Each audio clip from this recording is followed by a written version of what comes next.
Have you ever wondered how you could hide something so perfectly that it could only be found at one exact moment in time? We're not talking about a fancy lock or a map with an X. No, this is something way more elegant. We're about to dive into a kind of lost technology, an ancient method for encoding secrets right into the fabric of time and space. So, let's explore how they did it. I mean, really, think about it for a second. How would you even begin to design a lock where the key isn't a thing you can hold but a specific date, a specific hour, maybe even a specific alignment of the stars? You'd be hiding something not just in a place, but inside a moment. It sounds like pure fantasy, right? Well, you'd be surprised. And this is where it gets grounded in reality. This quote from Turian Memgold really sets the stage. It tells us we're not just talking about some poetic idea or folklore. This was a precise method, a forgotten science really, of using the cosmos itself as the ultimate lockbox.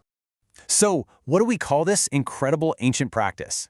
Well, its name is just as mysterious as its purpose, which brings us right into our first section, the art of shadow reading. The practice is called Sciomancy, and if you break down the Greek roots, it's pretty straightforward. Skia, which means shadow, and manteia, divination. So literally, it's divination by shadows. But here's the really fascinating twist. It was often considered a branch of necromancy, because the belief was that you were communicating with the shadows or shades of the dead. So the day-to-day of a sciomancer involved studying everything about shadows, their size, their shape, how they moved. They used them to anchor locations in time and space, and yeah, they tried to interpret them as messages. And it could get pretty dark, too. For them, seeing a headless shadow, or worse, having no shadow at all, was a terrifying omen. It was said to mean your death was coming within the year. Okay, this all sounds incredibly mystical, I get it. But it's actually built on a surprisingly logical foundation. So let's pull back the curtain a bit and look at the actual blueprint of how this system of time and space really works. Sciomancy basically runs on two core principles. You can think of them as the twin keys to the whole system. First, you have temporal anchoring. This is the when. The timing is literally part of the code. So you'd hide something at a very specific cosmic moment, like high noon on the summer solstice. Then you have the second key, spatial anchoring. This is the where. You use a fixed landmark, like a giant obelisk or a pillar, to create a precise geometric marker. The location of the treasure is then encoded by the shadow that landmark casts at that specific time. And this example just illustrates it perfectly. Let's say you want to hide a sacred scroll. First, you pick your landmark, a big cedar tree, and you pick your celestial moment, the exact rising of the star Regulus. At that precise instant, the tree's shadow acts like a giant compass needle, pointing the way.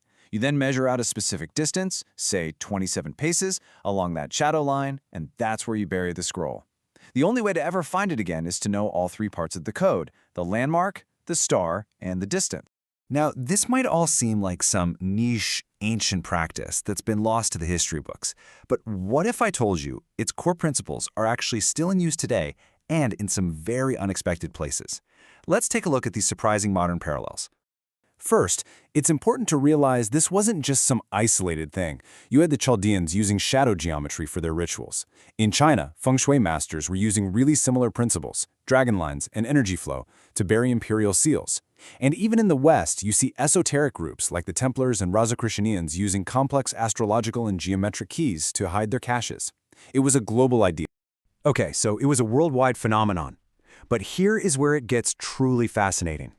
What on earth could this ancient art of hiding treasure possibly have to do with something like modern relationship astrology, or even the deadly martial art of dim mak?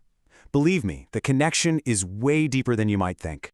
So, to understand this link, we just need a super quick primer on an astrological concept called dynamic synastry. The easiest way to think about it is this. Instead of a single photo of a relationship, it's more like a movie. It studies how relationships actually change and evolve over time, tracking how big events and personal growth create these specific moments of either harmony or tension. And here is where it all just clicks into place. This table lays out some absolutely stunning parallels. So on the left, in astrology, you have planetary transits. These are key moments in time that create windows of opportunity. Well, that's a direct echo of the planetary hour strike windows in dim mak, where certain times of day are thought to be perfect for a strike. The shared principle? It's time-based energetic modulation. Look at the next row. The progressed moon in astrology, which tracks our emotional cycles, it mirrors the breath phase recovery cycles in martial arts. The shared idea here is emotional and fluid resonance. It's all about seeing things as a living system. So whether you're timing a martial arts strike, analyzing a relationship's evolution, or finding a buried treasure, the core philosophy is exactly the same. Specific moments in time carry specific energies, and they open up unique windows of opportunity. And that really brings us to our final thought. Sciomancy shows us that information, that secrets, can be literally anchored to a moment in time, completely invisible until the conditions are just right. And it makes you wonder, doesn't it? If secrets can be encoded this way, what other truths, what other patterns are hiding all around us, right in plain sight, just waiting for the right moment to be revealed?